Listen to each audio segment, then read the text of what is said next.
تمام مسلمان اللہ کے حضور شکر گزار ہیں اور اس کی تعریف بیان کرتے ہیں۔ پیغمبر اسلام کا فرمان ہے کہ اسلام دین انسانیت ہے۔ مسلمان وہ ہے کہ جس کے قول و فعل میں کوئی تضاد نہ ہو۔ قلعے کا فتح کرنا بہت اہم ہے، لیکن دلوں کو فتح کرنا قلعے کی فتح سے بھی زیادہ اہم ہے۔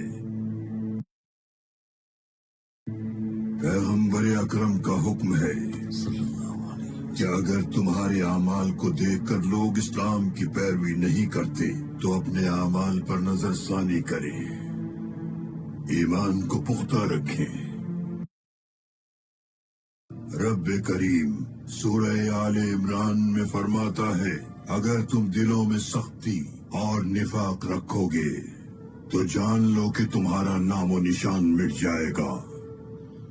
اے ایمان والو، جیسا کہ ہمارے رب نے حکم فرمایا ہے، ہمیں مسیحا بننا ہے مظلوموں کا، اور ظالموں کے خلاف علم جہاد بھی بلند رکھنا ہے، امن و سلامتی کے ساتھ دنیا میں رہنے کے لیے قرآن کریم کے حکم کی پیروی کرنی ہے اور پیغمبر اکرم کے احکامات کو اپنا نصب العین بنانا ہے۔